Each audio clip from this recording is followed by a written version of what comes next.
मैत्रिणींनो, आपण श्री लक्ष्मी देवीचे व्रत अगदी मनोभावे करतो. आपल्यावर श्री लक्ष्मीची कृपा व्हावी, संसारात सुख समाधानात सतत आनंद राहावे, हे व्रत केल्याने उत्तम फलांचा लाभ होतो. गुरुवारी प्रातःकाळी उठावे, अंघोळ करावी, शुद्ध अंतकरणाने सुश्रुत भावनेने पूजा करावी, दिवसभर उपवास करावा, सायंकाळी देवीला नैवेद्य दाखवून रात्री भोजन करावे. व्रताची पूजा व कहाणी ऐकण्यास कुटुंबाबरोबर कहाणी ऐकावी.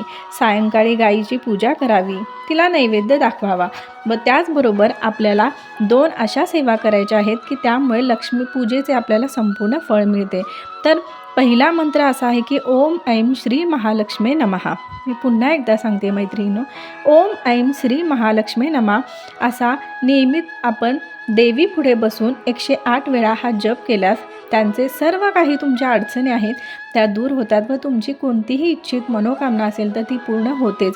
कारण ह्या मंत्रात खूप ताकद आहे मैत्रिणींनो.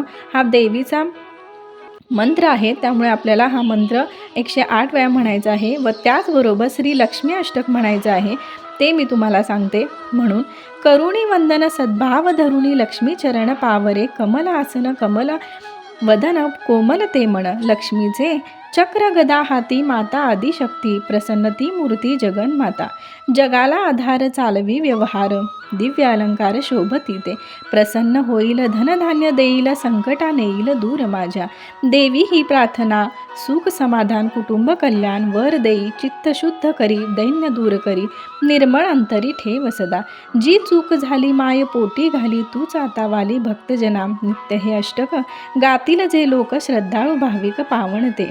तर हे अष्टक ऐकण्याने किंवा वाचण्याने आपल्याला देवी आपल्या घरात कायमस्वरूपी वास करते आणि ज्या काही तुमच्या अडचणी आहेत त्या संपूर्ण दूर होतील. कारण देवी जिथे महालक्ष्मी आपल्या घरी येते तिथे कोणतीच अडचण राहत नाही मैत्रिणींनो. या दोन्हीही सेवा मैत्रिणींनो श्री महालक्ष्मी व्रत पुस्तिकेच्या शेवटच्या पानावर दिलेल्या आहेत. त्यामुळे ह्या सेवा नक्की करा, संपूर्ण पूजेचे फळ आपल्याला प्राप्त होते. एवढे बोलण्याचा मी प्रामाणिक प्रयत्न केला आहे. व्हिडिओ आवडला असेल तर प्लीज लाईक करा, शेअर करा, सबस्क्राईब करा. श्री स्वामी समर्थ. जय लक्ष्मी माता.